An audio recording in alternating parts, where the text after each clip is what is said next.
ನಮಸ್ಕಾರ, ಇದು ನಮ್ಮ ಬೆಂಗಳೂರು. ನಾನು ನವಿತಾ ಜೈನ್. ಈಗ ಹೆಡ್ಲೈನ್ಸ್.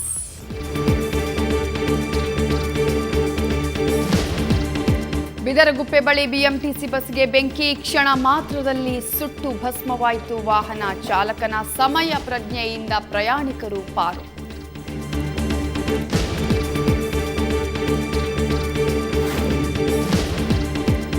ಮದುವೆಗಾಗಿ ತಂದಿಟ್ಟಿದ್ರು ಆಭರಣ. ಉದ್ಯಮಿ ಮನೆಗೆ ರಾತ್ರೋರಾತ್ರಿ ಕನ್ನ. ಕಳ್ಳನ ಪಾಲಾಯಿತು 50 ಲಕ್ಷ ಮೌಲ್ಯದ ಚಿನ್ನ.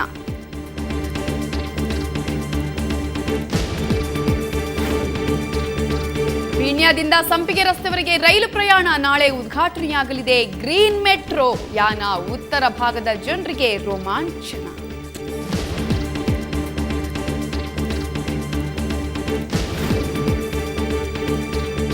ಪ್ರಯಾಣಿಕರಿಗೆ ಬಿಎಂಟಿಸಿ ಬಂಪರ್. ರಸ್ತೆಗಿಳಿದಿದೆ ಚೀನಾದ ಎಲೆಕ್ಟ್ರಿಕ್ ಬಸ್. ಕಾಡುಗೋಡಿಯಿಂದ ಮೆಜೆಸ್ಟಿಕ್ಗೆ ಪ್ರಾಯೋಗಿಕ ಸಂಚಾರ.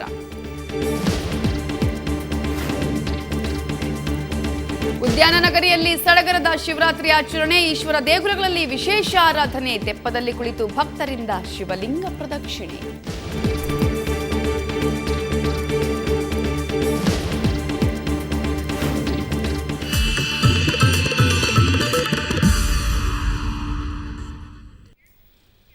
ಆನೇಕಲ್ ಸಮೀಪದ ಬಿದರಗುಪ್ಪೆ ಗ್ರಾಮದ ಬಳಿ ಬಿಎಂಟಿಸಿ ಬಸ್ ಬೆಂಕಿಗೆ ಆಹುತಿಯಾಗಿದೆ. ಹೊಸಕೋಟೆಯಿಂದ ಅತ್ತಿಬೆಲೆ ಮಾರ್ಗವಾಗಿ ಆನೇಕಲ್ಗೆ ತೆರಳುತ್ತಾ ಇತ್ತು. 328B ನಂಬರ್ನ ಬಸ್ಸಲ್ಲಿ ಹಿಂಬದಿ ಟೈರ್ ಜಾಯಿಂಟ್ ಕಳಚು ಡೀಸೆಲ್ ಟ್ಯಾಂಕ್ಗೆ ಬಡ್ತಿದೆ. ಪರಿಣಾಮ ಬೆಂಕಿ ತಗುಲಿ ಬಸ್ ಸಂಪೂರ್ಣವಾಗಿ ಸುಟ್ಟು ಕರಕಲಾಗಿದೆ. ಬಸ್ಸಲ್ಲಿ ಸುಮಾರು 20ಕ್ಕೂ ಹೆಚ್ಚು ಪ್ರಯಾಣಿಕರಿದ್ದು ಚಾಲಕನ ಸಮಯ ಪ್ರಜ್ಞೆಯಿಂದ ಅವರೆಲ್ಲ ಅಪಾಯದಿಂದ ಪಾರಾಗಿದ್ದಾರೆ.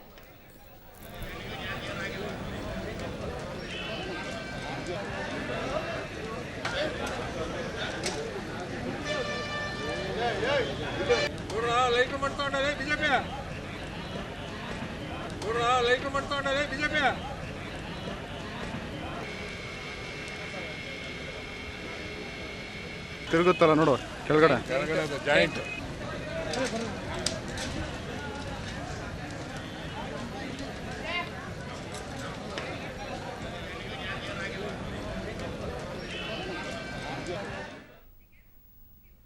ಪೊಲೀಸರು ಅಂದ್ರೆ ಜನರಿಗೆ ಅದೇನೋ ಭಯ. ಇದನ್ನೇ ಬಂಡವಾಳ ಮಾಡಿಕೊಂಡು ಪೊಲೀಸ್ ವೇಷ ಧರಿಸಿ ವಸೂಲಿಗಿಳಿದ ಖದೀಮರು ಪರಪ್ಪನ ಅಗ್ರಹಾರಕ್ಕೆ ಶಿಫ್ಟ್ ಆಗಿದ್ದಾರೆ.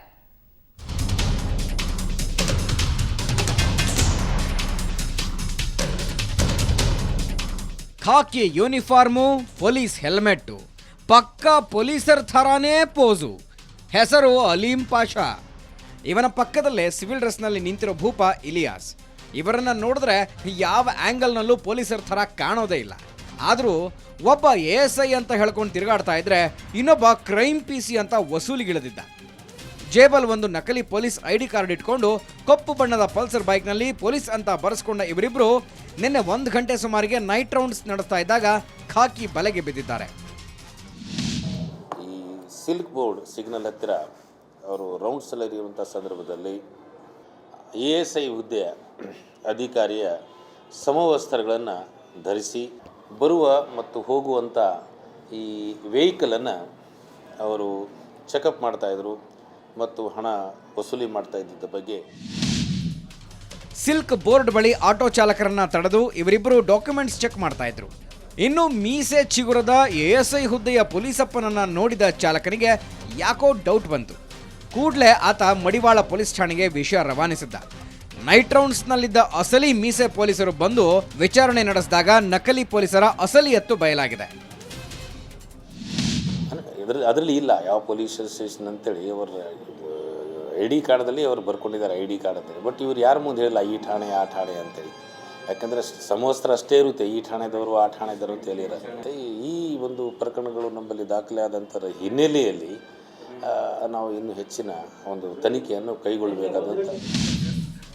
ASI ಹುದ್ದೆಯಲ್ಲಿದ್ದ ನಕಲಿ police Aleem Pasha MBA dropout ವಿದ್ಯಾರ್ಥಿ. ಜಾಹೀರಾತು ಕಂಪನಿಯೊಂದರಲ್ಲಿ ಕೆಲಸ ಮಾಡ್ತಾ ಇದ್ದ ಅಲೀಂ ಸುಲಭವಾಗಿ ಹಣ ಗಳಿಸೋದಕ್ಕೆ ಪೊಲೀಸ್ ವೇಷ ಧರಿಸಿ ಸುಲಿಗೆ ಮಾಡೋದಕ್ಕೆ ಹೊರಟಿದ್ದ. ಸದ್ಯ ಮಡಿವಾಳ ಪೊಲೀಸರು ಇವರಿಬ್ಬರನ್ನು ಬಂಧಿಸಿದ್ದಾರೆ. ಬೆಂಗಳೂರಿನಿಂದ ಕ್ಯಾಮರಾಮನ್ ರೇಣುಕಾ ಪ್ರಸಾದ್ ಜೊತೆ ರಮೇಶ್ KH, ಕ್ರೈಮ್ ಬ್ಯೂರೋ, ಸುವರ್ಣ ನ್ಯೂಸ್. ಅದು ಉದ್ಯಮಿಯೊಬ್ಬರ ದೊಡ್ಡ ಬಂಗಲೆ. ಮನೆಯವರೆಲ್ಲ ಮಗಳ ಮದುವೆಯ ಸಿದ್ಧತೆಯಲ್ಲಿದ್ರು. ಅದಕ್ಕಾಗಿ ಚಿನ್ನಾಭರಣಗಳನ್ನ ತಂದಿಟ್ಟಿದ್ರು. ಆದರೆ ಅದರ ವಾಸನೆ ಸಿಕ್ಕ ಕಳ್ಳ ಮನೆಗೆ ಕನ್ನ ಹಾಕೇ ಬಿಟ್ಟಿದ್ದ.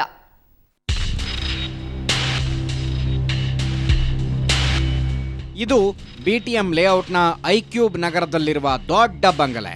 ಉದ್ಯಮಿ ನಾಗರಾಜ್ ಎಂಬುವರಿಗೆ ಸೇರಿದ ಮನೆ. ಮನೆಯವರು ಮದುವೆ ಸಿದ್ಧತೆಯಲ್ಲಿದ್ರು. ಆದರೆ ಇವತ್ತು ಬೆಳಗ್ಗೆ ಎದ್ದ ಮನೆಯವರು ಬೆಚ್ಚಿ ಬಿದ್ದಿದ್ರು.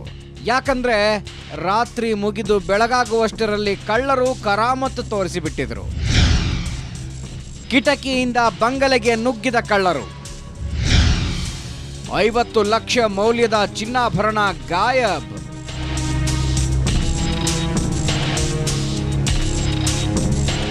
ಹೌದು, ಕಳ್ಳರು ನಿನ್ನೆ ರಾತ್ರಿ ಯಾರಿಗೂ ಗೊತ್ತಾಗದ ಹಾಗೆ ಮನೆಯ ಮೊದಲ ಮಹಡಿಯ ಕಿಟಕಿಯ ಸರಳುಗಳನ್ನ ಕತ್ತರಿಸಿದ್ರು.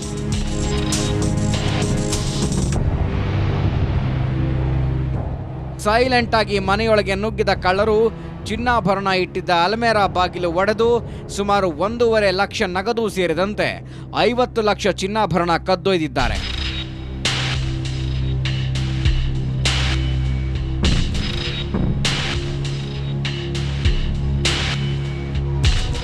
ತಮ್ಮ ಮಗಳ ಮದುವೆ ಪ್ರಯುಕ್ತ ನಾಗರಾಜ್ ಮನೆಗೆ ಒಡವೆಗಳನ್ನ ತಂದಿದ್ರು. ನಿನ್ನೆ ರಾತ್ರಿ ನಾಗರಾಜ್ ಪತ್ನಿ ಮತ್ತು ಮಗಳು ಗಾಢ ನಿದ್ದೆಯಲ್ಲಿದ್ರು. ಇತ್ತ ಕಳ್ಳರು ಕೈಚಳಕ ತೋರಿಸಿಬಿಟ್ಟಿದ್ರು. ಇಲ್ಲಿ ನನ್ನ ಮಗಳು ಮತ್ತು ನಮ್ಮ ಮಿಸಸ್ ಮಲಗಿದ್ರು. ಅವರು ಬೆಳಗ್ಗೆ ಎದ್ದು ಸುಮಾರು 6:45-7 ಗಂಟೆಯಲ್ಲಿ ಬಾಗಿಲು ತೆಗೆದಿದ್ದಾರೆ ಬೆಡ್ರೂಮು. ಬೇರೆ ಬಾಗಿಲುಗಳೆಲ್ಲ ತೆಗೆದಿತ್ತು. ಏನು ಹಿಂಗೆ ಚೆಲ್ಲಾಪಿಲ್ಲಿ ಆಗಿದೆ ಅಂತ ನೋಡಿದ್ರೆ ಈ ಥರ ಕೆಳಗಡೆ ಬಂದರೆ ಕೆಳಗಡೆ ರೂಮಲ್ಲೂ ಈ ಥರ ಚೆಲ್ಲಾಪಿಲ್ಲಿ ಆಗಿದೆ. ಗೋಲ್ಡ್ ಬಾಕ್ಸ್ಗಳು. ಅವರು ಒಂದು ರೂಮಲ್ಲಿ ಎತ್ತಿ ಇನ್ನೊಂದು ರೂಮಲ್ಲಿ ಎತ್ಕೊಂಡೋಗಿ ಕಿಟಕಿ ರಾಡ್ ತೆಗೆದು ಹೊರಡೋಗಿದ್ದಾರೆ. ಯಾರೋ ಗೊತ್ತಿರೋರೆ ಮನೆಗೆ ಕನ್ನ ಹಾಕಿರೋ ಶಂಕೆ ವ್ಯಕ್ತಪಡಿಸಿದ್ದಾರೆ. ಮೈಕೋ ಲೇಔಟ್ ಪೊಲೀಸರು ಪ್ರಕರಣ ದಾಖಲಿಸಿದ್ದು ಈಗಾಗಲೇ ಖದೀಮರಿಗೆ ಬಲೆ ಬೀಸಿದ್ದಾರೆ. ಬೆಂಗಳೂರಿನಿಂದ ಕ್ಯಾಮರಾಮನ್ ವೆಂಕಟೇಶ್ ಜೊತೆ ವೆಂಕಟರಮಣ್, ಕ್ರೈಮ್ ಬ್ಯೂರೋ, ಸುವರ್ಣ ನ್ಯೂಸ್. ಪತ್ನಿಯನ್ನ ನೋಡಲು ಆಸ್ಪತ್ರೆಯೊಳಗೆ ಬಿಡಲು ನಿರಾಕರಿಸಿದ್ದ ಸೆಕ್ಯೂರಿಟಿ ಗಾರ್ಡ್ಗಳಿಬ್ಬರನ್ನ ಮನಬಂದಂತೆ ಕೊಚ್ಚಿದ್ದ ಆರೋಪಿ ಈಗ ಪೊಲೀಸರ ಅತಿಥಿಯಾಗಿದ್ದಾನೆ. ಆತ ಆ ರೀತಿ ರುದ್ರ ತಾಂಡವ ನಡೆಸೋಕೆ ಏನ್ ಕಾರಣ ಗೊತ್ತಾ? ಈ ಸ್ಟೋರಿ ನೋಡಿ.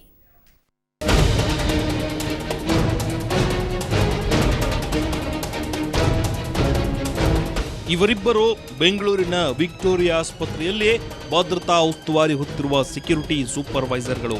ಹೆಸರು ಕೃಷ್ಣೇಗೌಡ ಮತ್ತು ರಾಮಚಂದ್ರ. ಆದರೆ ಈಗ ಅದೇ ಆಸ್ಪತ್ರೆಯ ಬೆಡ್ ಮೇಲೆ ರೆಸ್ಟ್ ತಗೊಳ್ತಾ ಇದ್ದಾರೆ.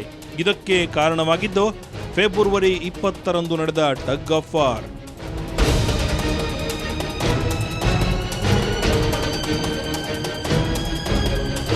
ಇವರಿಬ್ಬರು ಅವತ್ತು ರಾತ್ರಿ ವಾಣಿ ವಿಲಾಸದಲ್ಲಿ ಡ್ಯೂಟಿಯಲ್ಲಿದ್ರು. ಹೆರಿಗೆ ಆಸ್ಪತ್ರೆ ಆಗಿರೋದ್ರಿಂದ ಇಲ್ಲಿ ಸದಾ ಜನಜಂಗುಳಿ ಇರುತ್ತೆ. ಅಂಜನಾಪುರದ ಹೈದರಾಲಿ ಅವತ್ತು ಬೆಳಗ್ಗೆ ತನ್ನ 5 ತಿಂಗಳ ಗರ್ಭಿಣಿ ಪತ್ನಿಯನ್ನ ವಾಣಿ ವಿಲಾಸ ಆಸ್ಪತ್ರೆಗೆ ದಾಖಲಿಸಿದ್ದ. ಬಳಿಕ ಹೊರಗೆ ಕೆಲಸಕ್ಕೆ ಹೋಗಿದ್ದ. ಮಧ್ಯಾಹ್ನದ ವೇಳೆಗೆ ಪತ್ನಿಗೆ ಮಗು ಹೊಟ್ಟೆಯಲ್ಲೇ ಮೃತಪಟ್ಟಿರುವ ವಿಷಯ ಗೊತ್ತಾಗಿದೆ. ವಿಷಯ ತಿಳಿದು ಆತಂಕದಿಂದ ಆಸ್ಪತ್ರೆಗೆ ಬಂದರೆ ಭದ್ರತಾ ಸಿಬ್ಬಂದಿ ಒಳಬಿಡಲು ನಿರಾಕರಿಸಿದ್ರು. ಹೈದರಾಲಿ ಪತ್ನಿಯನ್ನ ನೋಡಲು 3ರಿಂದ 4 ಬಾರಿ ಗೇಟ್ ಬಳಿ ಬಂದಿದ್ದಾನೆ. ಅಂಗಲಾಚಿದರೂ ಅವನನ್ನ ಒಳಬಿಟ್ಟಿಲ್ಲ. ಬಾಯಿಗೆ ಬಂದಂತೆ ಬೈದಿದ್ದಾರೆ. ಇದರಿಂದ ಕೋಪಗೊಂಡ ಹೈದರಾಲಿ ತನ್ನ ಬಳಿ ಇದ್ದ ಚಾಕುವಿನಿಂದ ಇಬ್ಬರ ಮುಖಕ್ಕೂ 16 ಬಾರಿ ಚುಚ್ಚಿದ್ದ. ಅಟೆಂಡ್ರ ನಾವು ಪಾಸ್ ಇದ್ದವ್ರು ಬಿಡ್ತಾ ಇದ್ವಿ 8 ಗಂಟೆ ಮೇಲೆ. ಇದಕ್ಕೆ ನಂಗೆ ಬಂದು ಮಚ್ಚಲ್ಲಿ ಹೊಡೆದ್ರು. ನನಗೆ ನನ್ನ ಫೀಲ್ಡ್ ಆಫೀಸರು ಮಚ್ಚಲ್ಲಿ ಹೊಡೆದ್ರು. ಏಟಾಯ್ತಾಯ್ತು, ದುಂಬಿ ಗಲಾಟೆ. ಪ್ರಕರಣ ದಾಖಲಿಸಿಕೊಂಡಿದ್ದ ವಿಕ್ಟೋರಿಯಾ ಆಸ್ಪತ್ರೆ ಪೊಲೀಸರು ಚಿಂತಾಮಣಿಯಲ್ಲಿ ತಲೆಮರೆಸಿಕೊಂಡಿದ್ದ ಆರೋಪಿ ಹೈದರಾಲಿಯನ್ನ ಬಂಧಿಸಿದ್ದಾರೆ. ವಿಚಾರಣೆ ವೇಳೆ ಈತ ತಪ್ಪೊಪ್ಪಿಕೊಂಡಿದ್ದು ನ್ಯಾಯಾಂಗ ಬಂಧನಕ್ಕೆ ಒಪ್ಪಿಸಲಾಗಿದೆ. ಕ್ಯಾಮರಾಮನ್ ರೇಣುಕಾ ಪ್ರಸಾದ್ ಜೊತೆ ರವಿಕುಮಾರ್, ಸುವರ್ಣ ನ್ಯೂಸ್. ನೈಟ್ ಪಾರ್ಟಿ ಮಾಡ್ತಾ ಇದ್ದ ಯುವಕರನ್ನ ಪ್ರಶ್ನಿಸಿದ ವ್ಯಕ್ತಿಯೊಬ್ಬನನ್ನ ಥಳಿಸಿದ ಘಟನೆ ಹೆಸರುಘಟ್ಟದ ಕಿರ್ಲೋಸ್ಕರ್ ಲೇಔಟ್ ಅಲ್ಲಿ ನಡೆದಿದೆ. ಜಿಮ್ ಕೋಚ್ ಬಿಎನ್ ಥಳಿತಕ್ಕೆ ಒಳಗಾದ ವ್ಯಕ್ತಿ. ಬಿಬಿಎನ್ ವಾಸವಿದ್ದ ಕಟ್ಟಡದ ಕೆಳಗೆ ಈಶಾನ್ಯ ರಾಜ್ಯದ ಯುವಕರು ಪಾರ್ಟಿ ಮಾಡ್ತಾ ಇದ್ರು. ಇದರಿಂದ ಕಿರಿಕಿರಿಯಾಗಿ ಬಿಬಿಎನ್ ಯುವಕರನ್ನ ಪ್ರಶ್ನಿಸಿದ್ದಾರೆ. ಇದರಿಂದ ಸಿಟ್ಟಾದ ಸುಮಾರು 10ಕ್ಕೂ ಹೆಚ್ಚು ಯುವಕರು ಬಿಬಿನ್ಗೆ ಹಿಗ್ಗಾಮುಗ್ಗಾ ಥಳಿಸಿದ್ದಾರೆ. ಈ ವೇಳೆ ಬಿಡಿಸಲು ಹೋದ ಬಿಬಿನ್ ಪತ್ನಿ ಮೇಲೂ ಹಲ್ಲೆ ನಡೆಸಿದ್ದಾರೆ. ಈ ಬಗ್ಗೆ ಪೀಣ್ಯ ಠಾಣೆಯಲ್ಲಿ ಪ್ರಕರಣ ದಾಖಲಾಗಿದ್ದು ಹಲ್ಲೆ ನಡೆಸಿದ ಯುವಕರನ್ನ ವಶಕ್ಕೆ ಪಡೆದುಕೊಳ್ಳಲಾಗಿದೆ.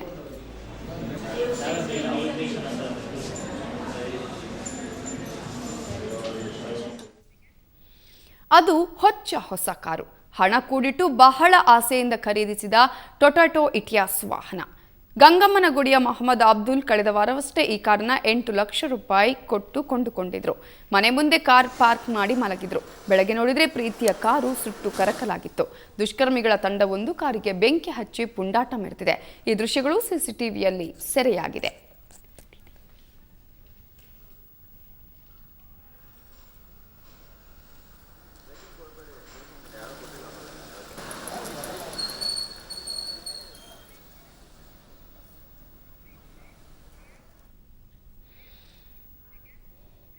ಈಗೊಂದು ಚಿಕ್ಕ ಬ್ರೇಕ್ ಆದ್ಮೇಲೆ ಮತ್ತೆ ನಮ್ಮ ಬೆಂಗಳೂರು.